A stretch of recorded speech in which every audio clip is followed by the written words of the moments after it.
جس طرح کے آئینی قوانین بنائے ہیں، جس طرح کے آئینی قوانین میں آپ نے ترمیم کی ہے، میں اعلان کرتا ہوں کہ میں سر عام اس کی خلاف ورزی کروں گا۔ کس کی پیروی ہو رہی ہے، کس ایجنڈے کی پیروی ہو رہی ہے، اس پر میں اپنے شدید احتجاج اس ایوان کے فلور پر نوٹ کرا رہا ہوں، اور یہ بات واضح کر دینا چاہتا ہوں کہ ہم ایسے قانون ملک پہ چلنے نہیں دیں گے۔ جس طرح آئین کو روند رہے ہیں، جس طرح عقیدے کو روند رہے ہیں، اور پھر ہماری توانائیوں کو تباہ و برباد کر رہے ہیں، جمہوریت شکست کھا رہی ہے، پوری دنیا میں شکست کھا رہی ہے۔ اور ایسا مجھے محسوس ہو رہا ہے کہ آپ کچھ دباؤ میں ہیں اور نارمل موڈ میں نہیں ہیں، تو اس ایوان کی کارروائی میں آپ کے موڈ کا بھی بڑا رول ہوتا ہے۔ کچھ تھوڑا سا اپنے آپ کو نارملائز بھی کیا جائے، نیوٹرلائز بھی کر لیں اپنے آپ کو، تو پھر انشاءاللہ ہم اپنی بات بڑی اچھی طریقے سے ڈیلیور کر سکیں۔ مولانا صاحب، یہ وہ کرسی ہے جہاں نہ حکومت خوش ہوتی نہ اپوزیشن خوش ہوتی، تو یہ سب سے مشکل کرسی ہے، اور دباؤ میں تو میں ہر وقت ہی رہتا ہوں کہ ان کو بھی بچانا ہے، ان کو بھی بچانا ہے، ان کو بھی موقع دینا ہے، ان کو بھی موقع دینا ہے، مگر میں اس دباؤ میں نہیں آتا جو زبردستی کرانے کے لیے یہاں کھڑ کے لیا جاتا ہے۔ میں نے کہا تھا تشریف رکھیں۔ جی شکریہ۔ بات زبردستی کی نہیں ہے، ایک رکن ایوان کی حیثیت سے گفتگو کا اور اپنی بات کرنے کے حق کی ہے، سو وہ ہمارا حق ہے۔ قانون سازی ہوئی، اور اس قانون سازی پر، اسی فلور پر ہم اپنے تحفظات کا اظہار کر چکے ہیں۔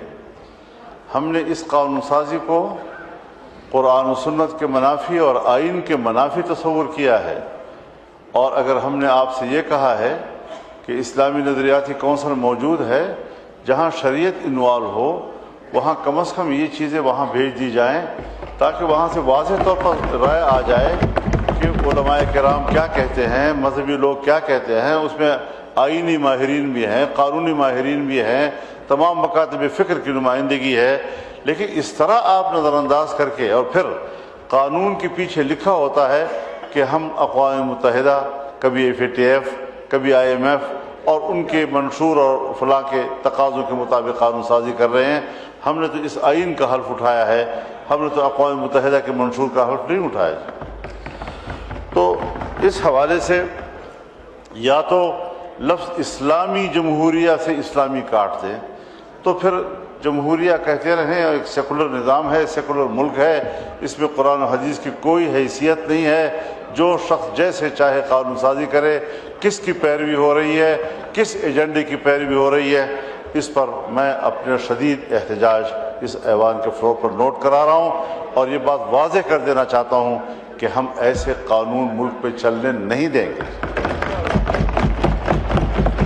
آپ نے جس طرح کے آئینی قوانین بنائے ہیں، جس طرح کے آئینی قوانین میں آپ نے ترمیم کی ہے، میں اعلان کرتا ہوں کہ میں سر عام اس کی خلاف ورزی کروں گا، اور 15 سال اور 16 سال اور 12 سال اور 10 سال کے جوانوں کی شادیاں کراؤں گا، اور ان میں خود بیٹھوں گا۔ آپ بتائیں گے کہ پھر آپ کس طرح میرا مقابلہ کرتے ہیں۔ میں آپ کے قانون کو چیلنج کرتا ہوں، میں آپ کی قانون سازی کو چیلنج کرتا ہوں، میں آپ کی ذہنیت کو چیلنج کرتا ہوں۔ یہ کیا طریقہ ہے ہمارے ملک میں مسلمان کہلانے والے؟ یہاں پر آپ کے نائب وزیر اعظم اور وزیر خارجہ نے فلور پر میری گفتگو کے جواب میں فرمایا کہ ہم بھی تو اللہ اور رسول کو ماننے والے ہیں، اگر آپ کی نظر میں یہ اس کے خلاف ہے تو آپ ترامیم دیں۔ میں نے ان سے فون پر بات کی، اور میں نے کہا کہ آپ نے فوری طور پر مجھے جواب دیا ہے، ذرا اپنے ماحول سے مشورہ کر کے آپ نمائندگی لے لیں، مینڈیٹ لے کر پھر آپ بتائیں، ہم ایک کمیٹی بنا کر آپ کے ساتھ بات کرنے کو تیار ہیں۔ انہوں نے کہا ٹھیک ہے۔ اس کے بعد کوئی سوال جواب نہیں ہے۔ یہ ڈنگ ٹپاؤ والی سیاست جو ہے یہ شاید مناسب نہیں ہے۔ پاکستان اس طرح کیسے چلے گا؟ آپ تو جمہوریت کو شکست دے رہے ہیں، اور جو مسلح گروہ جو بیانیہ لے کر اٹھے ہیں، آپ قدم قدم پر ان کو تقویت دے رہے ہیں۔ ہماری توانائیاں یہاں پر کس بات پہ ضائع ہو رہی ہیں؟ ہم کس چیز کے لیے یہاں آئے ہوئے ہیں؟ ہم نے تو آئین کا حلف اٹھایا ہے، ہم تو جمہوریت کی بات کرتے ہیں، ہم تو پارلیمنٹ کی بات کرتے ہیں, ہم تو ووٹ کی بات کرتے ہیں, اور اگر مذہبی دنیا وہ پاکستان کے آئین کی نمائندگی کرتا ہے, آپ کے شانہ بشانہ کھڑا ہے, آپ یہاں پر اس قسم کی حرکتیں کر کے جس طرح آئین کو روند رہے ہیں, جس طرح عقیدے کو روند رہے ہیں, اور پھر ہماری توانائیوں کو تباہ و برباد کر رہے ہیں. جمہوریت شکست کھا رہی ہے, پوری دنیا میں شکست کھا رہی ہے. اور میں نے کل کی گفتگو میں بھی یہ کہا تھا کہ پوری دنیا میں جمہوریت ختم ہو رہی ہے. اب یا سرمایہ داریت ہے اور یا آمریت ہے, اور وہ راج کر رہی ہے. اللہ کے مقابلے میں آج تم ایک ٹرمپ بت کو راضی کرنے کے میں لگے ہوئے ہو. اس سے بڑا شرک اور نہیں ہو سکتا. پاکستان کو اگر بچائے گا تو اللہ کی ذات بچائے گا. اگر پاکستان کو بچائے گا, یہ 99 صفات اللہ کے ضمانت دیں گے. خدا کی قسم امریکہ نے آپ کے بنگال کو بھی نہیں بچایا, اور آج اگر یہ ملک ٹوٹے گا تب بھی آپ کو نہیں بچائے گا. کہیں کوئی ضمیر, کہیں کوئی ایک خود اعتمادی اپنے اوپر, کبھی اپنے ملک اور قوم پر خود اعتمادی. اسلامی دنیا کو اس وقت اس نے ٹارگٹ بنایا ہوا ہے. بات ہو رہی ہے بورڈ آف پیس کی, مجلس السلام کی, جو مسٹر ٹرمپ کا ایک نظریہ ہے. اس نظریے کا آغاز ان کے 20 نکاتی فارمولے سے ہوا ہے. 20 نکاتی فارمولہ امن کے لیے. یہاں پر آپ کے وزیر خارجہ نے بیان دیا اس ہاؤس میں کہ اس پہ تبدیلی آئی ہے اور ہمیں بتائے بغیر تبدیلیاں لائی گئی ہیں. جب ہمارا اس پر اعتراض ہو گیا, فلور پر ہم نے اپنی قوم سے کہا, نمائندگان قوم سے کہا, اس کے بعد پھر آنکھیں بند کر کے وہاں چلے جانا اور ان کے 20 نکات کو قبول کرنے کا کیا تصور پیدا ہو سکتا ہے؟ کہیں کوئی ضمیر, کہیں کوئی ایک خود اعتمادی اپنے اوپر, کبھی اپنے ملک اور قوم پر خود اعتمادی. اور آج ہم اس میں جا رہے ہیں. آپ مجھے بتائیں کہ کیا ٹرمپ نے نہیں کہا اور کل کی تقریر میں نہیں کہا ہے اکنامک فورم پر کہ اگر حماس غیر مسلح نہیں ہوتا تو ان کا وہی حشر کیا جائے گا جو لبنان میں حزب اللہ کا کیا گیا؟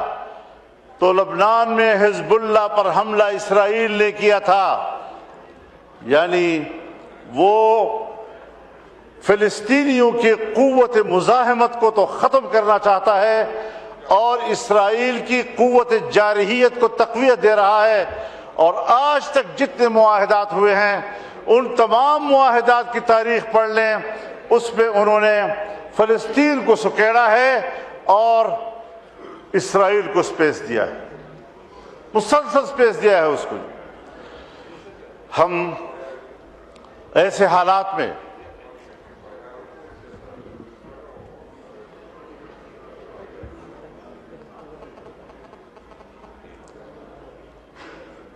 میں آپ سے مخاطب ہو جانا. میری کوشش یہ ہوتی ہے کہ میں اسپیکر صاحب کو خطاب کروں, اور رولز بھی یہی ہے. تو بنیادی بات یہ ہے کہ جہاں دھمکیاں ہیں, اگر ایسا کیا گیا تو میں ایسا کر دوں گا, ان کی ایسی تیسی پھیر دوں گا, تباہ و برباد کر دوں گا, کیا یہ صلح کی آغاز ہے؟ دنیا میں امن قائم کرنا, غزہ میں امن قائم کرنا, فلسطین میں امن قائم کرنا. افغانستان آئے امن کے لیے آ رہے, 20 سال تک اینٹ سے اینٹ بجا دی اس کی. عراق میں آئے امن قائم کرنے کے لیے آئے ہیں, عراق کی اینٹ سے اینٹ بجا دیا آپ نے. لیبیا میں آئے, ہم امن کے لیے آئے ہیں, لیبیا کو تباہ و برباد کر دیا, منقسم کر دیا, آج وہاں کوئی نظام موجود نہیں ہے.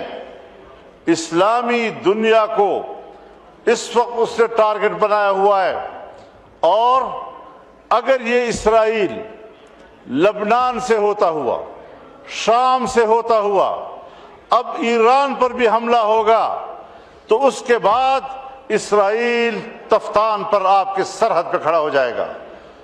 کبھی سوچا ہے ہم نے, کبھی اس ایوان نے سوچا ہے کہ یہ پیش رفت کہاں ہو رہی ہے؟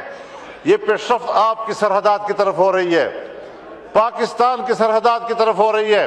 اور میں یاد دلانا چاہتا ہوں، ایک بار پھر اس ایوان کو یاد دلانا چاہتا ہوں کہ جب اسرائیل وجود میں آیا تو اس کے پہلے صدر نے جو پہلا خارجہ پالیسی سٹیٹمنٹ دیا، اس پہ اس نے کہا کہ ہماری خارجہ پالیسی کی اساس ایک نوزائیدہ اسلامی ملک کا خاتمہ ہوگا۔ سو ان کے عزائم اس کی پیدائش کے دن سے آپ کے خلاف واضح ہیں۔ آپ نے ان کو ناجائز، مغرب کا ناجائز بچہ کہا، اس نے کہا میرا سیاسی زندگی کا آغاز اس مقصد کے لیے ہوگا کہ اس نوزائیدہ ملک کا خاتمہ کروں۔ ان کے ارادے بھی واضح ہیں، آپ کی سوچ بھی واضح ہے۔ اس کے بعد ہم آنکھیں بند کر کے دوڑ جاتے ہیں اور سیاسی قوت ہو ایک ہی جگہ پر دوڑ رہے ہوتے ہیں تاکہ ہم کسی طریقے سے اس بت کو راضی کر سکیں۔ اللہ کے مقابلے میں آج تم ایک ٹرمپ بت کو راضی کرنے کے میں لگے ہوئے ہو، اس سے بڑا شرک اور نہیں ہو سکتا۔ پاکستان کو اگر بچائے گا تو اللہ کی ذات بچائے گا، اگر پاکستان کو بچائے گا یہ 99 صفات اللہ کے ضمانت دیں گے۔ خدا کی قسم امریکہ نے آپ کے بنگال کو بھی نہیں بچایا، اور آج اگر یہ ملک ٹوٹے گا تب بھی آپ کو نہیں بچائے گا۔ کچھ خدا کا خوف کرو، ہم کدھر جا رہے ہیں؟ ایک قوم کی آزادی سلب ہو رہی ہے، 70,000 لوگ شہید کر دیے گئے ہیں، 1 لاکھ سے زیادہ بیماری اور بھوک سے مر گئے ہیں، 1.5 لاکھ سے زیادہ بے گھر ہو چکے ہیں، اور اس کے باوجود ہم ایسے صلح کو قبول کر رہے ہیں، ایسے فورم پر جا رہے ہیں جس کا آغاز دھمکیوں سے ہو رہا ہے، جس کا آغاز ایک فریق کو۔ اور اسرائیل کہتے ہیں